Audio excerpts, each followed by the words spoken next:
Thanks for checking out this episode of the podcast. Today, I'm chatting with my friend Alie Kimbrell, who owns CrossFit Lake Wylie up in South Carolina. We dive into how Allie's growing faith and discontent with her corporate job led her to step away from that and step into coaching CrossFit, and eventually leading into her buying the gym where she was coaching at. I'm super into mindset, spirituality, and leaning into where you're called to be. And we dive into all of that and more in this conversation. So I'm super excited. I know you're going to love it. And if you are loving the podcast and you haven't yet, please leave me a 5-star review on Spotify and subscribe to my YouTube channel and like the video. That's super helpful for me to keep this going and keep people listening. So thanks and enjoy.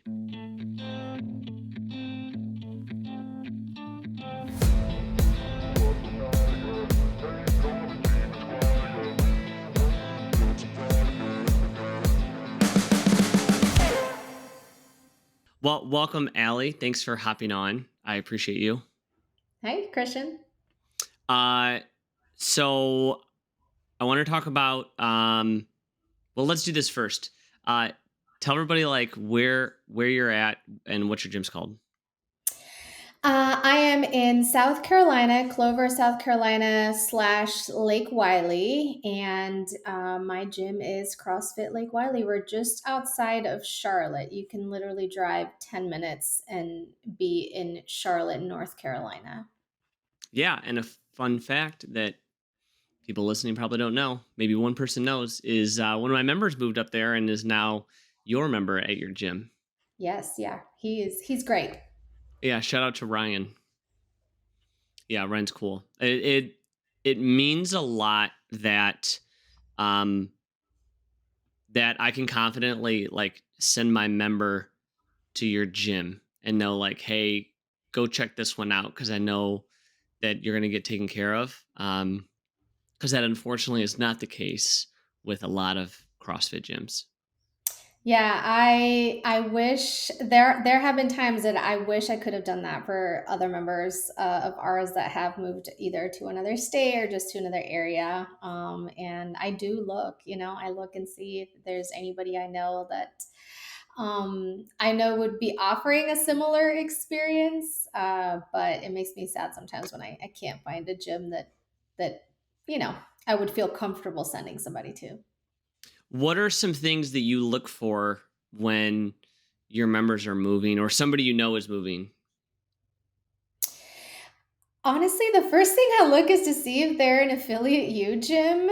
That's one of the things that I look into. The other thing I try to see Is is there a if list? I think there is an affiliate U map. What? I'm pretty sure they made one. What? So if you don't know what Allie's talking about, we're both plugged in with the best hour of their day, and we went through the affiliate U gym mentoring program. And actually, Allie and I connected originally through their coaches development program. Um, I hope I'm not lying about that. I'm gonna text Ackerman and find out. Yeah, I think if anything, what either it's been talked about. I thought there was somewhere where I looked. I could be totally wrong, and I could be making it up. But what I'll do is I'll just look the gym up and see if I recognize anybody that's like from affiliate U. But I'm pretty sure there's a link out there that has like a map. But I don't know. Maybe I'm wrong. Maybe it's wishful That's peculiar. Okay, well that's cool. That is a great first choice. Yeah, for sure. If I know, that's obviously number one. Like, do I know the gym? Do I know the person, or are they affiliated with our program that we went through? Knowing that like they, at the very least, that tells me like they take their business at least somewhat seriously and they've put some effort into making it better. Yeah, And and there like have that been some already says a lot. instances yeah, there have been some instances where I do know for a fact, "Hey, like, I know that this gym went through Affiliate U," and I have felt comfortable, like, letting somebody know, "Hey, this would be a good gym for you to go try." So, Yeah, at um, least check it out. I feel confident saying, "Hey, check it out." yeah, I think the other thing that I look for is just to see, do they have more than just L1 coaches there? I think that that's important. Um, and then aside from that, I do look at Jim's social media because I do think it gives you some insight into their community. I know we've gotten a lot of really good feedback from new members and people who are just checking us out. I mean, specifically like, hey, I found you on Instagram and it just seems like you have the community family feel that I'm looking for. Yeah, I've had people look at my Instagram and the pictures that I have on my website, and they said, "Oh, well, when I looked at that, it looked like you guys were normal people." And that's what I wanted to be a part of. I don't want to be like this gym rat. I'm like, cool. That's the vibe that we're going for. Is like normal people that are using the gym to live a healthier life, opposed to, using the gym for, uh, either competition, or a lot of people like will use the gym as a way to escape, and we're not using it as an escape. We're using it as an enhancement. Yeah, for Um, sure. Yeah, that's definitely some feedback. I've heard is, hey, I went to your page and there were people that looked like me. Not just in like the body types, but even just diversity wise. There's ages, everything, and people see that. And I just know when I took over, that was one of my main focuses. It was to improve the social media. that's cool. I do the same thing. Is I look at their social media, and then I also look at their website. And one of the first things I look for before I even look at content is like, does this even look like somebody's alive? Like, because there's so many gyms that have a social media page where it's like they haven't posted since Murph of last year. I'm Yeah. like, this doesn't give me any info. And then you go on their website and it's like, it's either super shallow and it looks like somebody they've never met made the website for them, and there's like no pictures of the gym. You don't know, like, there it's a ghost town in there, or it's just like total garbage. And it's like it was the opposite end where they decided they were going to bootstrap it, had no business bootstrapping it, and it looks like a website that was made on like Windows 99. I'm like, what is this? And so it's like, so you got to at least like make it seem like this gym has a heartbeat before I can even recommend somebody going there. And then from there, it's like what you had described is like, okay, well, what does the website say? What are their coaches' credentials? What are their pictures? Um, and it just like blows my mind that it's like these people own a small business, and this is how you window shop. And if you don't have anything out in front of the store, it's like, how are people even supposed to know what you're all about? Yeah, yeah. So I'm big on the website. Like I recently updated my website. It looks amazing. It went live on March 23rd. So that's super important. It's made a huge difference. But that, along with our social media and being very intentional on highlighting our community. That's our focus, is highlighting our community on social media, and it's just making it a huge difference in just in our leads. Like we're definitely targeting our demographic, and it's just working out perfectly. That's super cool. This is a really cool, just like hearing you talk about this, because it wasn't that long ago that we were having another conversation, but it was about you stepping in and taking over your gym. Um, so would you share? Um, let's go. Actually, let's back up even further. Will you share like what did you do before you were a CrossFit coach? Because you haven't always been a CrossFit coach. No, no. I actually started coaching in 2015.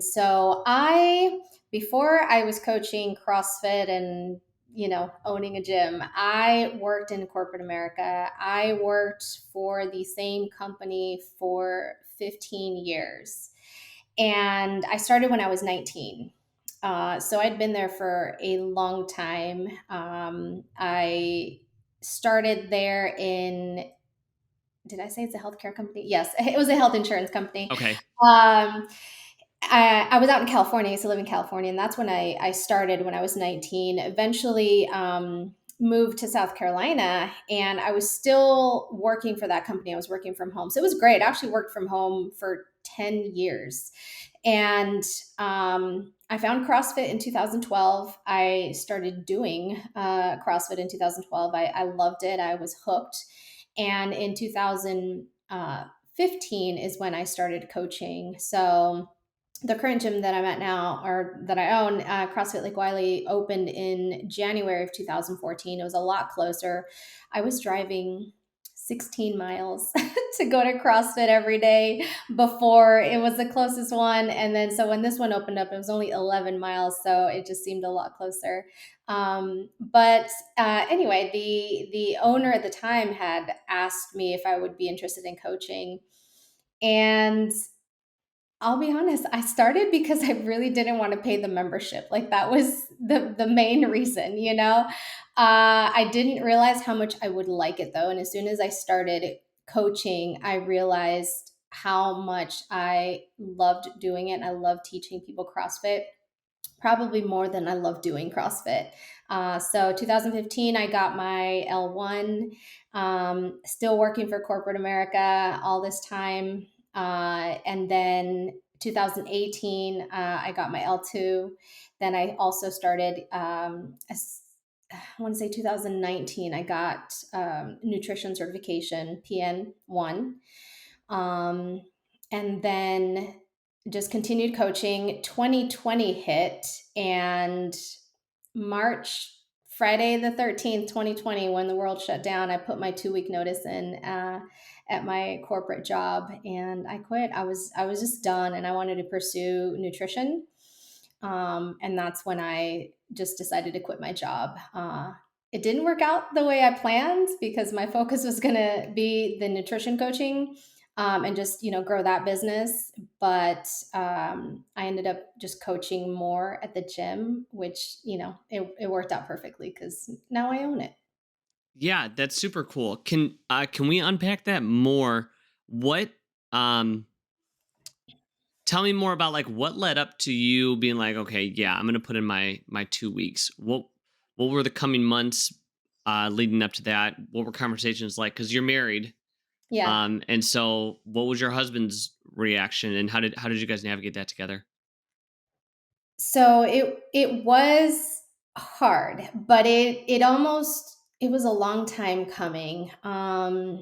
I just remember sitting here in this room, and I would just look out the window thinking, I just cannot imagine God putting me on this earth to sit here in this room and do this job that felt so meaningless. I was getting depressed, and it just was not a fulfilling job at all. I liked what I did and I was good at it, but I just didn't see myself doing it any longer. And so because I had started my nutrition coaching business, I had some nutrition clients. I thought, okay, let me pursue this instead. And I was also at the time selling beauty counters. I was doing that on. So I was just thinking, I've got this other route that I can go. But it was very, very scary because when you work for a company for 15 years, you're making good money. I used to get 6 weeks of paid vacation a year. It was good, financially. And it was scary when we made that decision because my husband is also self employed. And so we just had to weigh the pros and cons, but it just got to the point where I couldn't do it. I had checked out months before I even put that 2 week notice in, and it was integrity that kind of forced me to just say, like, I have to do it because I really was, I went from putting 110% effort every single day at this job to probably like 80, which for me is not good, and so we just decided, we prayed a lot about it. It seemed like we got a lot of I don't know, signs from God that it was the right thing to do. And yeah, I just decided to go ahead and put my 2 week notice in, which, immediately felt like a mistake because the very next day the world shut down, and And we actually did close the gym because for a second I was like, well, I've got the gym, that's some income. But then we closed the gym too. So, um, Do you remember what some of those uh prayers and signs that were validating that this was a decision that was right for you? That God was calling you to do? yeah, I think it was just one of them was just a sign where like I had this. It was something that didn't even come through. It fell through, but it was another way to make additional income at the time. And so we kind of saw that as, okay, this is a sign. It's okay. Like God's going to provide this other source of income.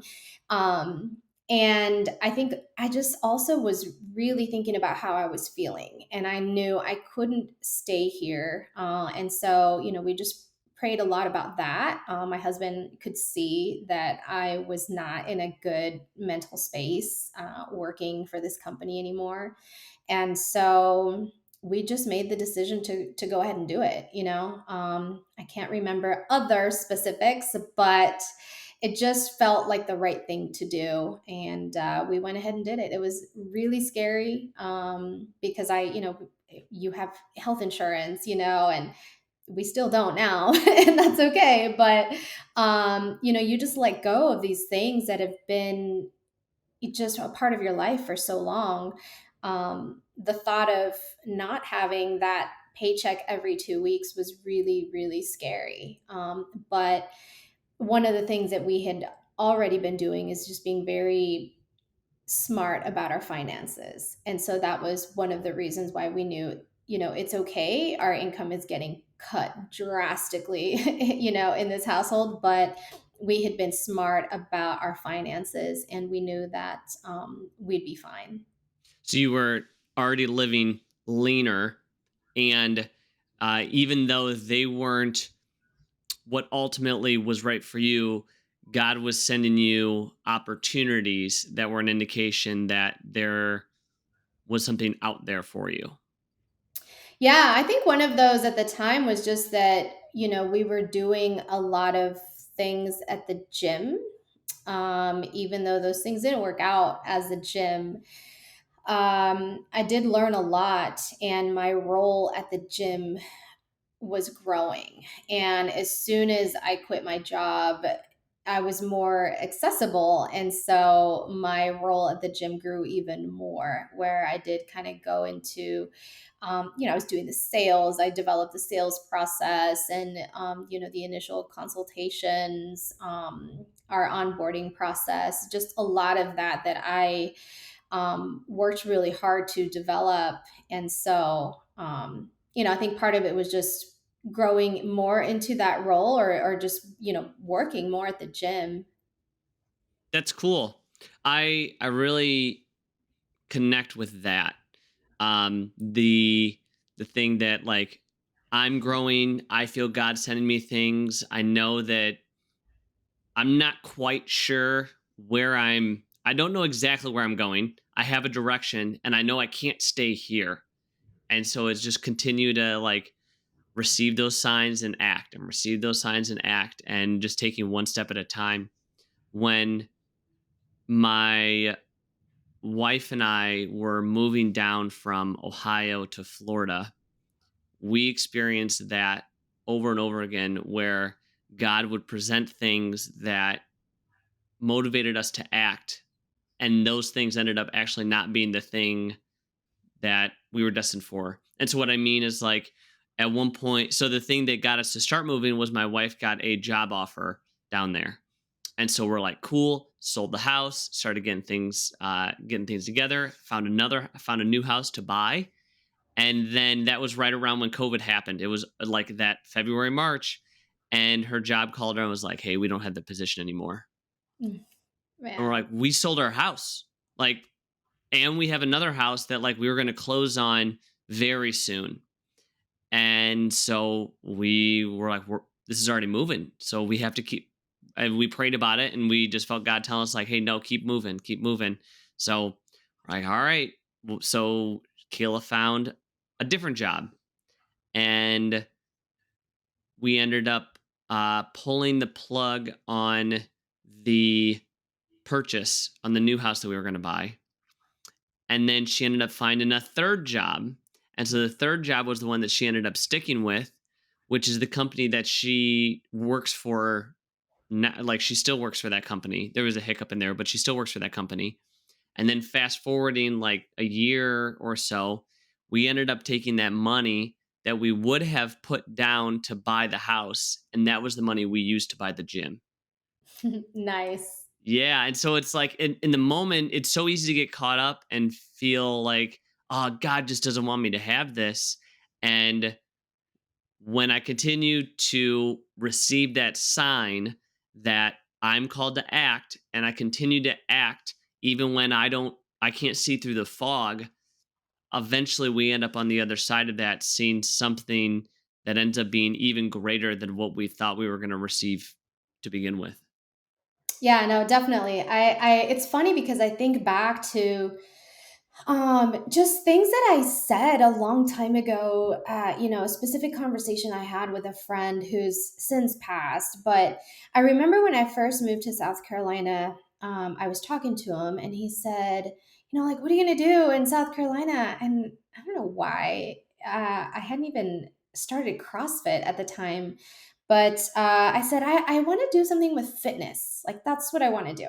And I don't know why I said that. I feel like I have always had this, I don't know, desire to be involved with fitness somehow. I just hadn't found what I wanted to do. And I remember that conversation though. And he was just like, okay. But at the time, I was still working in corporate America, I still had that job. But I'll never forget that conversation. And, then I found CrossFit, started coaching. And, And ended up buying a gym. I know. And but I think I wasn't even a Christian at the time. I didn't become a Christian until 2017. But I think back how God was still like guiding me. He was still there. He's always been there. And he was slowly leading me to him. But after, once I became a Christian, we pray about everything. We pray every single day. We pray before we go to bed. I feel like I'm always, just trying to talk things out with God. But I do remember another very, well, just let me back up. My husband forever has been saying, like, why don't you open your own gym? Like, why don't you have your own CrossFit? When I started coaching, and I remember saying, like, I don't want to do that. Like I didn't want to be in that role. And I even remember, so the gym, this gym now, I'm the third owner. And at some point, it got sold to somebody else, that first owner to the second owner. And I remember at that time, my husband was kind of mad about it.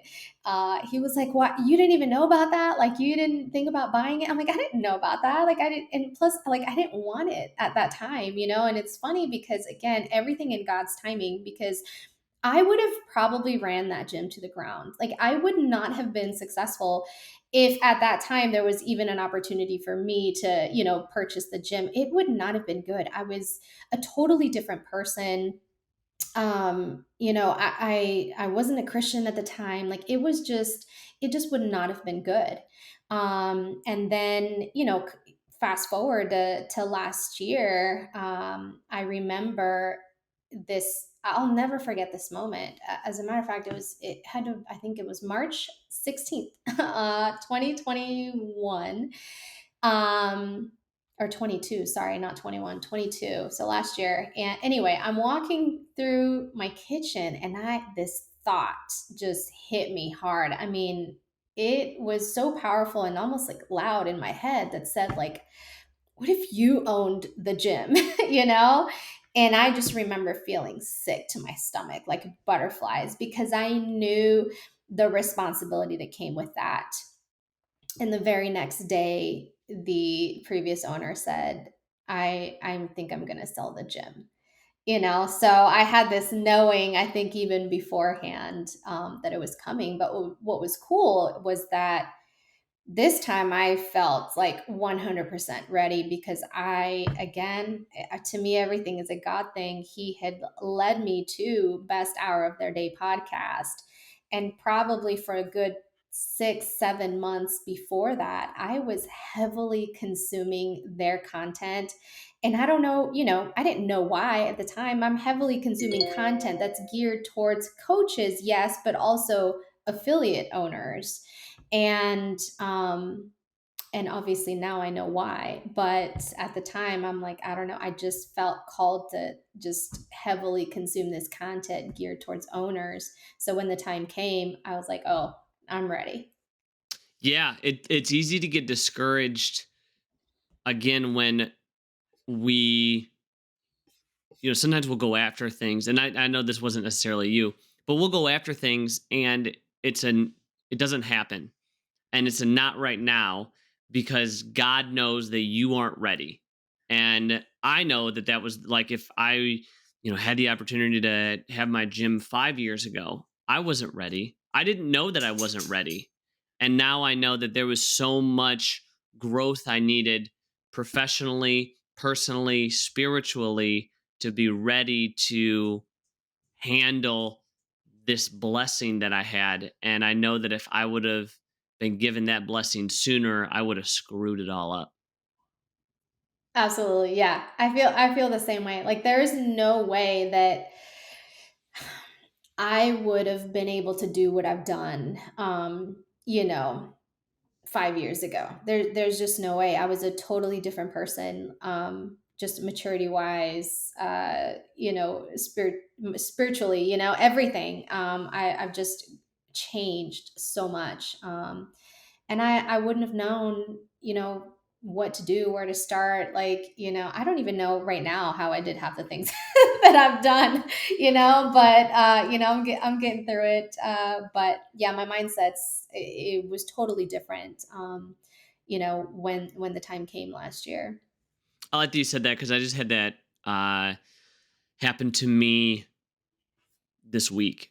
Uh, I was feeling, frustrated because something wasn't working out, and like we're trying to get to the next level, um, in in my journey, and we're not there yet, and so there's like frustrations with that, and it's not my timing, and I stopped and I reflected and realized that if I just rewind the clock 3 years, not a whole lot, not very far, like, wow, like, this is how far I've come, we've come. This is how far God has taken me in 3 years.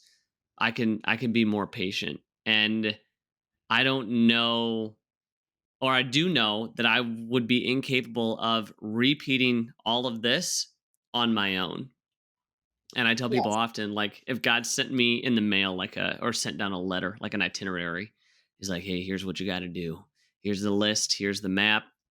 Here's exactly when you need to do what.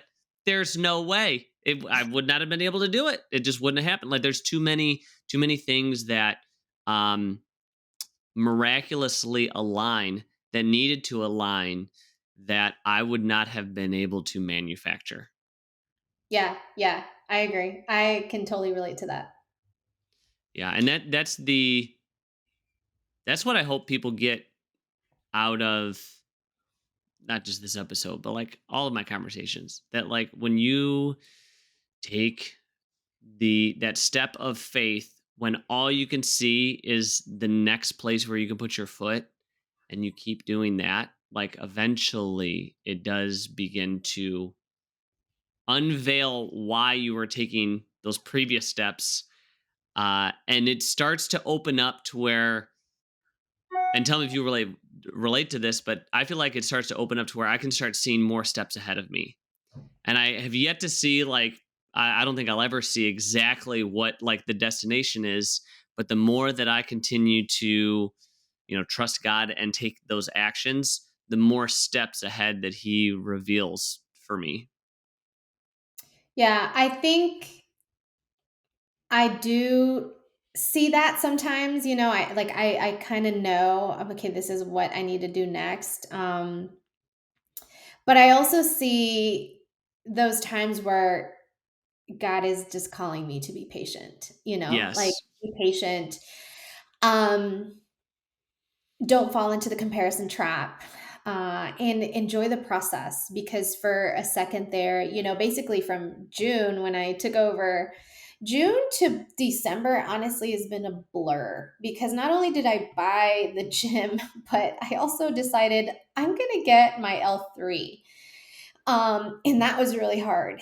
I don't know how I did all of everything that I did as a new gym owner and studying for that test. Um, but even, I figured, okay, well, once I pass that test, like, things will feel so much better. And then I felt like I was still you know, just going so fast. And I had to tell myself, like, enjoy the process just a little bit. Like, yeah, there's a destination. I have big goals, but I need to enjoy everything that I'm doing, and I need to not be so hard on myself because things aren't where I want them to be. Like, they're actually in a really good place. And so I just have to reel myself in sometimes, because I'll be really hard on myself about where things are not, and I forget to see where they are, and where they were and where they are now. How far I've just come in so many ways. That's so powerful. Be patient and don't fall into the comparison game. Yeah. Yeah. Yeah, because I do the same thing. Like I'm very, and I've always been like this, very goal oriented. Like, what's the goal? Where's the destination? Where are we going? Where's the direction? And when I my default is to get caught up in that and focus on, like you said, I focus on where I'm not and continue to improve on staying grounded of where I am and appreciative of where I am. And when I do that, more often than not, instantaneously, I feel like weight is gone and I'm reminded like I love where I'm at. Like I love my life. I love, you know, uh the life that my family now has. And I know that if I were able to, contact my past self, just a few years ago and tell him like, hey, this is where you're gonna end up being, I would be stoked out of my mind. And so being just appreciative of that. And I was thinking today that some people who aren't where we're at, who want to be where we're at, um, or who look at anybody else who's where they want to be. It's easy to look at that and be obsessed over that destination and think like, oh, things are going to get better when I'm there. And Right. there is some truth to that. Like things are definitely better because I'm here, but it's not without stress. It's not without frustration. It's not without like I just took my dog to the vet and I have a puppy and she took a dump in my back seat on the Oh, way home. actually. Yes, Ashley pooped in my back seat on my way home and I had to like hurry up and clean it and I'm like scrubbing my back seat and it's just like like we still go through like normal life stuff.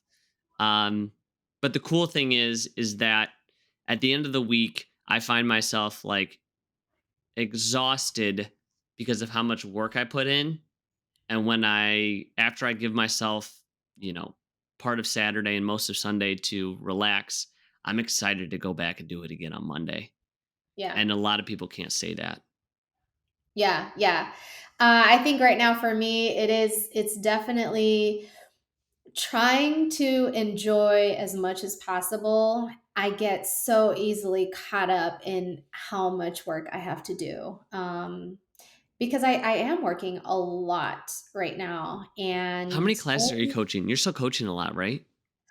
depends. Thank God for, our, we have a lot of coaches. There's 8 of us now. I just hired 2 more. But up until recently, those 2 aren't coaching yet. There's 6 of us total. And there And weren't there only wasn't it just you and like one or two other people when you took over? No, there's been most of us have been there this Oh, whole time. okay, okay. Yeah, no, thank goodness for that. One of them is full time, which is really helpful. The others are part time, and so it just depends. One of my coaches, she travels a lot for work, and so, but when she can help, oh, she helps so much. Like it really takes off a lot of classes off my plate because whenever she's not able to help, she's traveling. I usually am coaching Monday 5, 6, 7, and 9 a.m., and then we have open gym at 8. So I mean, I'm there from 5 to 10 a.m. on Mondays. Every other Tuesday, I'll usually do 5, 6, 7, 8, 9, and I'll coach the evening classes, which is 4:30 open gym, 5:30 and 6:30 classes. So every other Tuesday, I'm the only coach, like doing all those classes. And then usually every other Wednesday, I'll coach the Wednesday evening classes. And then usually Fridays, if this other coach is not working, I'll coach from 5 a.m. until 11:15 in the morning because we also have Monday, Wednesday, Friday, we have a master's class. Gotcha. So sometimes I coach a lot. But even right now, there's only me and Coach Lauren, who's the other full time coach. We're the only ones who do consultations. We're the only ones who do the onboarding sessions. So before anybody joins our gym, we do 3 personal training sessions. And because I recently changed my entire process with the website and everything, it's just been a little bit crazy. So last month alone, I did by myself 43 onboarding sessions. Those are Oh one-on-one my sessions. gosh. Yes. So I was so busy. And even though like I have these other coaches that are taking classes from me, some of these people are like, well, I can only do my session at 5 a.m. And I make myself so available right now that I'm like, oh, cool, I'll see you at 5 a.m. So even though someone else is coaching class, like there I am doing, a one-on-one session, on top of, I think last month I did 43 classes and 41 classes and 43 classes and 41 one-on-one sessions, which is a Wow. lot when, I still have everything else, as you know, on the business end to do behind the scenes. So it's really stressful, that right now I feel like I don't have a lot of downtime. And unless people invite me to do something, go to lunch, go to dinner, my husband literally like drags me away from whatever I'm doing, like I don't stop, and that's hard. Yeah, I recently redid mine for like, the umpteenth time since I took over my gym.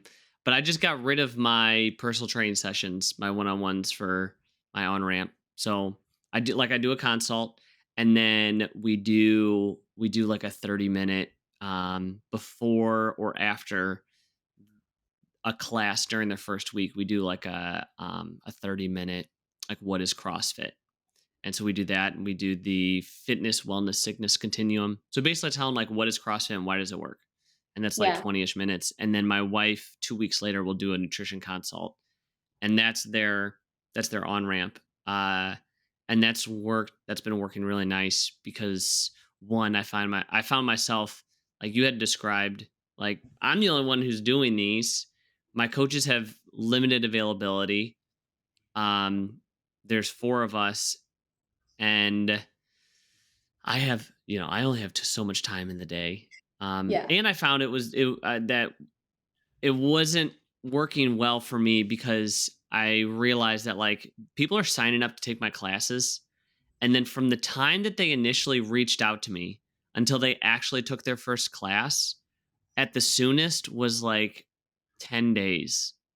Oh yeah. Yeah, I'm like, that doesn't, so to me, like, that didn't feel good. Like, you're you reached out to me because you want to take our class. So it's like, well, let's freaking get you in class. Like that. And I'm confident in my coach's ability, in my ability. And we make sure that, like, um, they're buddied up with, and it helps that, like, our coaches take class. And so there's typically a coach in class, or I will be available. And so, we play that by ear if we need to, like, sort of buddy up with them. But for the most part, that's been working out really well and taking time off of my plate while giving people the thing that they actually signed up for. Yeah, yeah, no, that's really good. It's funny that you say, like, it's okay to change your processes. And we actually did change it to where 3 is good. I think it works for our gym. But before that, gosh, there were times where we were doing 12, 13 one-on-one sessions with somebody before they even came to class. And, more than one time, I mean, several times, we had people who signed up, paid a lot of money to start, did their one-on-one sessions. Some people didn't even finish those one-on-one sessions and then just ghosted us, and some people did finish their one-on-one sessions, but then they were so comfortable with the coach, like they did not want to come to class. And so, that was not really working either. And so, we went from, doing usually anywhere from 4 to 12 sessions with people, to just saying, all right, let's do 3. We try to get them done in 1 week, and then they're in class right after that. That's cool. Yeah, at one point I did 5, and I realized, and ultimately then that dropped down to 3, then dropped down to 2, and I was gonna drop it down to 1. And with 2, I realized that looking at 2 and 3 and 5, like there's no number of personal train sessions that makes somebody more ready to jump into class. Like, because when I look at the people, even if they took 5, it's like you still need just as much coaching as somebody who didn't do this at all. It's like maybe they're more comfortable because they know some of the terms and they've like done it a little bit before, and I don't discount that. But from my perspective as a coach, like you're not any easier to work with because you did 5 personal training sessions. Like you're just as challenging to work with as day one. Yeah. And I know that we can handle it, and our class sizes aren't very big, so it's like, well, just jump into class. Like it doesn't change what I have to do, and it just gets you doing the thing that you want to do to begin with. Right. um Yeah. and comparing that with like not just like, I know that's super, like we just got kind of down a gym owner rabbit hole, but no matter what like you do, I think it's really important to not be married to what you're currently doing. And I'm always trying to take a step back and analyze, why is it that we're doing the things that we're doing? And it's not just at the gym, but it's like at home. Why do we do things this way?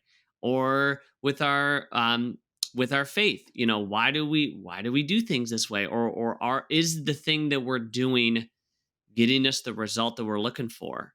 And so like going to our faith is like my wife and I've been playing around with like small groups, because that's something that we haven't done. We've done dabbled in a little bit, and a lot of people have expressed that like connecting with other people in a small group at their church has really like transformed their faith and allowed them to branch out. And we also want to be we're working on being more plugged into our community, because we're new to the area. We just moved close to the gym this past summer. So it's still less than a year. And Yeah. so, we don't, the only people that we knew over here was our members. And so we're like, oh, okay, well, we'll try this out. You know, we'll try to get plugged into the community. And then it went like, we did it. The first time was really good. The second group, like, just did not connect. And so we're like, okay, well, we got to pivot. We got to try something else. It just blows my mind how many people, whether it's like their job or what they're going to school for, or the way what grocery store they go to, it's like whatever the first one was, this is the one that I do. And it's Yeah. like when you ask, I was like, you ever thought about trying a different one? Like, no, never thought about it. Like, Yeah. Yeah. I definitely think it's good to be open to change. And I also think it's okay to try something, and if you don't like it, like, go back to what you were doing.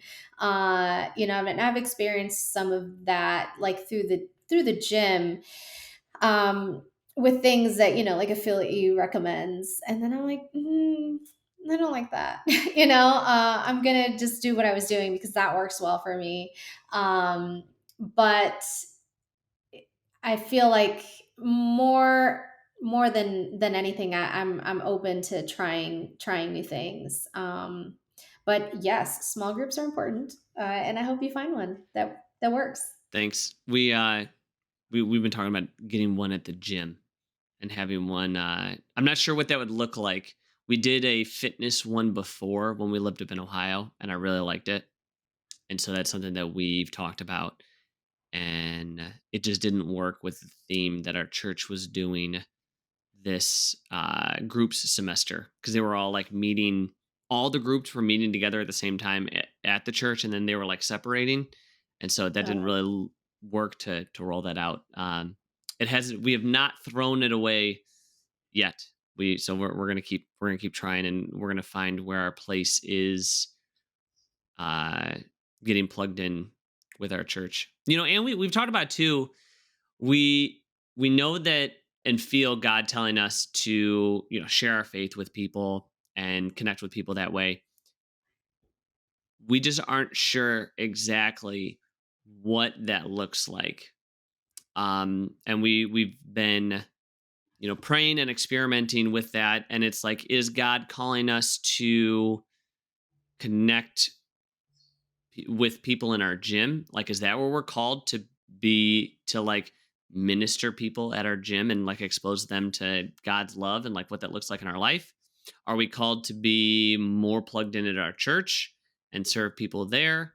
And I know that it's not like all or nothing, but it's just trying to navigate like where do all of these fit, with where God's calling us to be, with our schedule. Like, we own a business, and so like I've talked to people at the church, is like there's only so much time that I have. And it's like Yeah, I'm uncomfortable committing to like volunteering at the church when I'm unsure whether I can continue to like commit to that on a consistent basis. Like, I don't want to right. commit to something and then be like, "Hey, sorry, like I have obligations that like I have to do," cuz I we make time on Saturdays and Sundays to connect with like my son and my wife, and we use that time to connect with my other family, like my sisters. They all live down here. My mom lives down here. I have a bunch of nephews and a niece, and so they live an hour away in Orlando, and so those are our days to go connect with them. And so, like, I got to make sure that I'm being wise with my time and not over committing to things that I won't be able to deliver on. Yeah, no, I agree. I think it's important to be really mindful. Thank God that we just have an amazing church, and we've gotten plugged in with two life groups, and it's working out for us. Every other Tuesday and every other Friday, and they're two different groups. And I really hope that you guys do find something that works for you. How long have you been a Christian? All of my life, and Okay. it's been there's been different moments where that faith had deepened, um, and there's been like a few moments uh, where it's like I believed again, and when I mean that is like my belief went to like another level.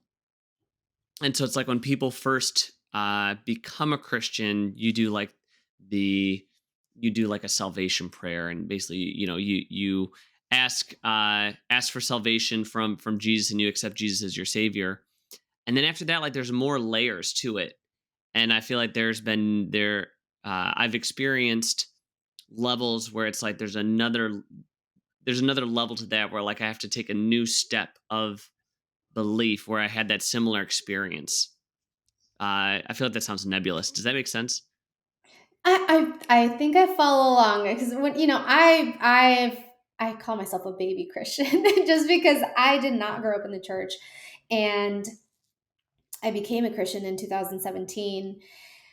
But it has been like this slow, very slow, like growth, and you you just Jesus just changes you slowly, from the inside out. He gives, he takes your heart of stone and gives you a heart of flesh. And um but it takes time, and I think for my husband and I, like, kind of maybe what you're explaining is, I remember us going to church. It was a very small church, and it was great. It was exactly what we needed, because it was church like we never thought church could be. Like, you could just wear whatever you wanted.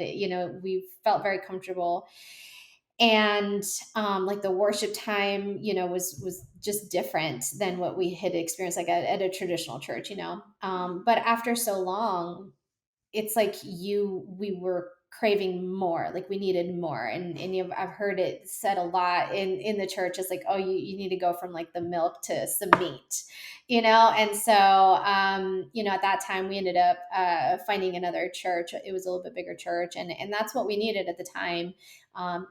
Then unfortunately, because of COVID, that church for us closed. And but again, it was God leading us somewhere else.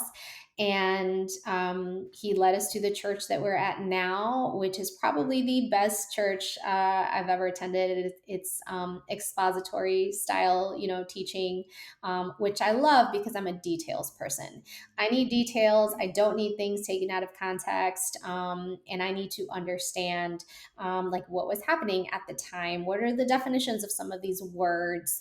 Explain that to me, give me the context. And so, now I love it, but we've also gotten plugged in with some groups that really want to pour into each other. And I just see myself, like, growing and learning. And, like, there was a time where I became a Christian. I was not reading my Bible. I didn't really know what I was reading or anything like that. And now I'm like, I have to do this, like, every single day. Like, I want to do it. It's not doesn't feel like a chore. I look forward to reading it. But maybe it's just that, like, you want more, but the more you spend time in the Word, I think the more you learn, the more you can discern, because there's so much out there that is misleading. And yeah, so maybe that's kind of how I understood what you were saying. I don't know. Yeah, no, I like that. I like that a lot. We had a similar experience where, as we grew in our faith, God presented new churches to us that challenged us to that next level. And that's where we're at now. And the church that we're at is very spirit led. And so they're very into um leading you into having spiritual experiences. And I know that sounds like woo woo to somebody who hasn't experienced that, but it's things as simple as is consciously putting yourself out there to be available to God sending you messages, and being open to that. Sorry, my dog's barking. It's okay. I'm just glad it's not mine. Yeah. Um. So yeah. So I really get that. Give me just a second. I'm gonna shut my door. Yeah. I totally get that, and that's where we're at with our church. Is like, it's called us to extend outside of our comfort zone, and we've been praying and navigating and exploring what that means, what that next step means for us, and making sure that we are listening to God with that. And so we just haven't quite found the exact spot where, like, feels like, oh yeah, this is where we're supposed to be. So we're exploring that with our church. Like, is it volunteering? Is it small groups?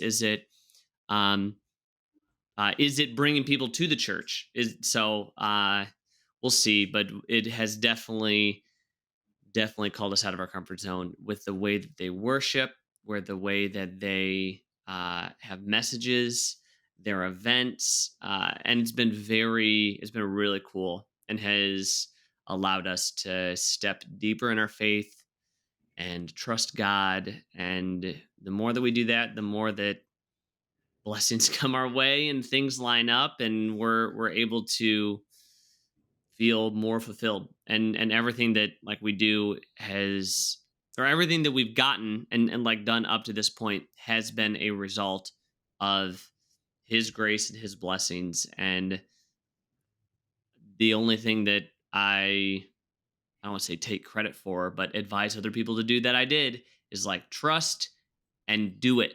Like you have to. We heard this at our church this past year, and I love it. Is you have to work and pray, and Yes. everybody has a default, right? Some people, like my mom, is a pray person. Whatever's happening, I'm going to pray about it. God's going to deliver it, and he does. And there's a story. I don't know if it. I don't think that it's true, but there's a story about a guy who's there. They I think the story was there was a hurricane, there was a flood. They're on top of their house, and and they said, God's gonna. I'm praying that God's gonna save me. He's gonna come save me. And so a guy comes by in his boat, and he's like, "Hey, need a ride? I'm heading out." He's like, "No, don't worry about it. God's gonna save me." It's like, "All right." Another person comes by, and they're like, "Hey, you need to ride with our boat? Like, we're heading out of here." They're like, "No, God's gonna save me." Like, "All right." A helicopter comes in. They're like, "Hey, we're picking people up. Are you gotta, you're gonna head out with us?" They're like, "No, God's gonna send me somebody." And it's like, God just sent you three people.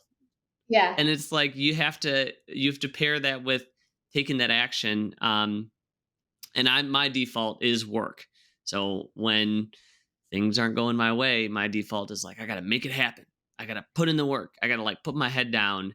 And so when things aren't working, I take a step back and I stop and I pray.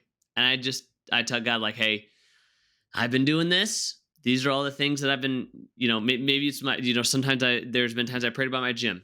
I was like, "Hey, I've done all of these things to stimulate growth and nothing is happening.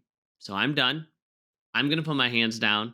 I'm going to focus on the things that like I need to do to operate my gym. Like I'm going to still operate my gym, but I'm no longer going to put in work with the expectation of it getting results. I'm putting it on you. Send me people. I'll be here." And every time I do, it happens like within a day. Within like 24 hours, I'll get like 5 leads. Like, okay, heard, heard, Yeah. heard. Yeah, I feel like I've experienced that often when you finally surrender, uh, then things happen, and it's so easy to, think that you can do it all by yourself, or on your own. And, if that was the case, then we wouldn't need Jesus at all, So I do like to remind myself, like, I can't, I can't do this alone, and that's why I need him. I love that. That's super cool. Thank you so much for your chat, Alie. I really appreciate it. Can you remind people what your gym's called? My gym is CrossFit Lake Wylie in South Carolina. Very cool. And if people want to reach out to you, where can they find you? They can find us on Instagram. Mostly, that's where we're most active. Just CrossFit Lake Wylie on Instagram. You can find my personal page, Alie with an E, and you can also find us on Facebook. Cool. Thank you, Alie. I really appreciate it. I think people will get a lot out of it. Awesome. Thanks, Christian. Thanks. Thanks for listening to this episode. If you're ready to rewrite your story, get out of your own way, design a life that gets you excited to wake up in the morning and do something that you love, book a discovery call and we will chat about whether mindset and lifestyle coaching is for you. Until next time, thanks again for listening.